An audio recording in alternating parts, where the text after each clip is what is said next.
Hello and welcome to analysis law. और इस video में हम देखेंगे क्रिमिनोलॉजी से एक बहुत ही इंटरेस्टिंग और इम्पॉर्टेंट टॉपिक पैरोल।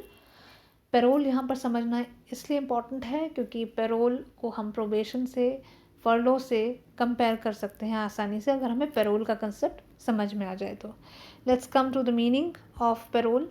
तो पैरोल का मतलब होता है कि जहाँ पे एक कन्विक्टेड पर्सन जिसकी अभी सेंटेंस पूरी नहीं हुई है, उस सेंटेंस के टर्मिनेट ख़त्म होने से पहले ही उस व्यक्ति को कंडीशनल बेसिस पर रिलीज़ कर दिया जाता है for a specific purpose and for a limited duration. तो इसका मतलब ये है कि एक व्यक्ति कन्विक्टेड होना चाहिए किसी भी ऑफेंस में। दूसरी चीज़ जो यहाँ पर इम्पॉर्टेंट है वो ये है कि उसने कुछ स्पेसिफाइड पार्ट ऑफ सेंटेंस सर्व किया होना चाहिए। इस बात से कोई फ़र्क नहीं पड़ता कि ड्यूरेशन ऑफ सेंटेंस उसको क्या है। हो सकता है वो उसको 2 साल की सेंटेंस हुई हो या हो सकता है उसको 14 साल की सेंटेंस हुई हो, तो इससे कोई फ़र्क नहीं पड़ता है। जो इम्पोर्टेंट चीज़ है वो ये है कि एक कन्विक्टेड पर्सन का कंडीशनल रिलीज़ होना चाहिए, right, for a specific purpose. अब आप सोचेंगे कि एक प्रिजनर का रिलीज़ होना ज़रूरी क्यों है। तो जो क्रिमिनोलॉजी है और इनफैक्ट क्रिमिनल जूरिस्प्रूडेंस है वो क्या कहता है, वो ये मानता है कि कोई भी अपराधी जन्म से अपराधी नहीं होता है और उसके आसपास की जो व्यवस्था होती है कई बार वो ऐसी होती है या ऐसी परिस्थितियां हो जाती हैं जिसकी वजह से कई बार कुछ लोग इस तरीके का अपराध कर बैठते हैं। तो ऐसे लोगों को वापस से समाज में लाने के लिए और उनका कॉन्फिडेंस बढ़ाने के लिए, उनको रिहैबिलिटेशन के लिए या फिर उनको रिफॉर्म करने के लिए भी पैरोल जैसे कंसेप्ट्स की ज़रूरत पड़ती है। तो एक तरीके से ये करेक्शनल थ्योरी बेस्ड है और एक फ्लेक्सिबल अप्रोच ली गई है कि आप प्रिजनर्स के ख़िलाफ़ भी इस तरीके की अप्रोच ना लें, एक ऐसा स्टिग्मा लेकर ना चलें कि अगर कोई कैदी है या कोई अपराधी है किसी चीज़ का तो अब तो वो समाज लायक रहा ही नहीं और वो अब क्या करेगा आगे की ज़िंदगी में। तो इस तरीके की अप्रोच को लेते हुए ही कंसेप्ट बनाया गया है पैरोल का। अगर लीगल प्रोविजंस की बात करें तो ये prison act 1894 and prison act 1900 के जो एक्ट्स हैं इन्हीं के बेसिस पे अलग अलग स्टेट्स ने रूल्स बनाए हैं और थोड़ी बहुत मॉडिफिकेशंस के अलावा ऑलमोस्ट ये रूल्स सेम ही होते हैं स्टेट्स में भी। जैसे कि prisons Bombay furlough and parole rules काफ़ी पॉपुलर हैं। इस तरीके से मॉडल प्रेजेंट मैनुअल भी हो सकती है, तो all India jail committee report भी हो सकती है। इस तरीके के प्रोविजंस हो सकते हैं। नेचर एंड अथॉरिटीज़ की बात करें तो पैरोल बोर्ड होता है जो कि किसी व्यक्ति को, किसी कैदी को रिलीज़ करता है पैरोल पर, उस चीज़ की कंसेंट देता है और ये कंसेंट होती है किसी सुपरिटेंडेंट ऑफ पुलिस या फिर डीआईजी की रिकमेंडेशंस पर। यहाँ पर होम मिनिस्ट्री का भी इन्वॉल्वमेंट होता है। तो इसीलिए इसका नेचर जो होता है वो कैसा होता है, वो जुडिशियल नहीं होता है, वो एडमिनिस्ट्रेटिव होता है। यानी कि यहाँ पे कोर्ट का इन्वॉल्वमेंट नहीं होता, यहाँ पे एडमिनिस्ट्रेटिव इन्वॉल्वमेंट होता है। स्टेज की अगर हम बात करें तो मैं आपको पहले ही बता चुकी हूँ कि एक कन्विक्टेड पर्सन होना चाहिए और जिसने कुछ पार्ट ऑफ सेंटेंस सर्व किया हो। क्या इसे as a matter of right claim किया जा सकता है? तो आंसर है नहीं। ये तो एक ऐसी प्रिविलेज है जो किसी कैदी को तब मिली है जब वो सज़ा काट रहा था, तो उसने जब अपना अच्छा बिहेवियर दिखाया, गुड बिहेवियर दिखाया उस दौरान, तो उस बेसिस पे उसको स्पेसिफिक पर्पस के लिए और लिमिटेड ड्यूरेशन के लिए रिलीज़ किया गया ऑन पैरोल। तो क्या ये पीरियड कैलकुलेट किया जाएगा उसकी सेंटेंस में जब उसको रिलीज़ किया जाएगा पैरोल पर?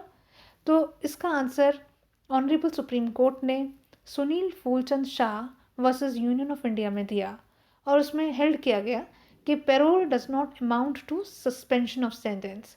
इसका क्या मतलब हुआ कि सपोज़ किसी को 2 साल की सेंटेंस दी गई है और उसमें से सपोज़ करो उसको 14 डेज़ का पैरोल पर उसको रिलीज़ किया गया है।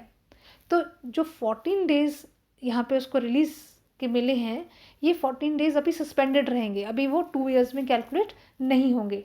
तो वो जब वापस आएगा तो वो 14 डेज़ उसकी सज़ा में ऐड हो जाएंगे। तो ये क्या है, this does not amount to suspension of sentence उसकी सस्पेंड नहीं हुई है, and therefore it is not covered under section 432 of CRPC। आ जाते हैं कौन कौन से तरीके के पैरोल्स होते हैं। 2 इम्पॉर्टेंट तरीके के पैरोल होते हैं, एक होता है रेगुलर पैरोल और एक होता है इमरजेंसी या कस्टडी पैरोल। अब आप रेगुलर पैरोल में देख सकते हैं, रेगुलर पैरोल में कुछ स्पेसिफिक रीजंस हो सकते हैं, जैसे कि किसी कैदी की वाइफ की डिलीवरी है या फिर उसके नियर रिलेटिव्स को किसी तरीके की सीरियस इलनेस है या कोई नेचुरल कैलेमिटीज़ आ गई हैं। फॉर एग्जांपल अभी रिसेंटली कोरोना का इतना चल रहा है, तो कोरोना में भी पैरोल पर बहुत से कैदियों को रिलीज़ किया गया है टेम्परेरी।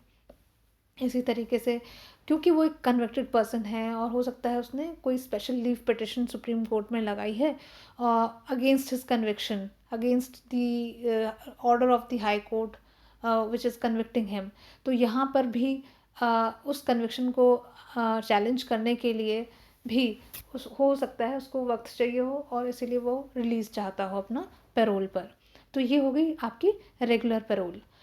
इमरजेंसी या फिर कस्टडी पैरोल, अब यहाँ पे आप देख सकते हैं इमरजेंसी से एज द नेम सजेस्ट कि कुछ इमरजेंसी होगी जिसकी वजह से वो रिलीज़ होने का कारण बनाना चाहता है। जैसे कि सपोज़ करो किसी के नियर रिलेटिव्स हैं और किसी की डेथ हो गई है। अब नियर रिलेटिव्स में देखिए आप यहाँ पे पेरेंट्स आ सकते हैं, स्पाउस, सन, डॉटर, सिस्टर, ब्रदर, इस तरीके के लोग। तो किसी की या तो डेथ हो गई है या किसी की शादी है। बस यहाँ पर एक चीज़ ध्यान रखनी है आपको कि अगर डेथ हुई है किसी के नियर रिलेटिव्स की, तो वहाँ पर उसको SP से, सुपरिटेंडेंट ऑफ पुलिस से अप्रूवल लेना पड़ेगा। और जहाँ पे वो मैरिज ऑफ नियर रिलेटिव्स हैं उसके बेसिस पे अगर वो रिलीज़ चाहता है तो वहाँ पे उसको DIG का अप्रूवल लेना पड़ेगा।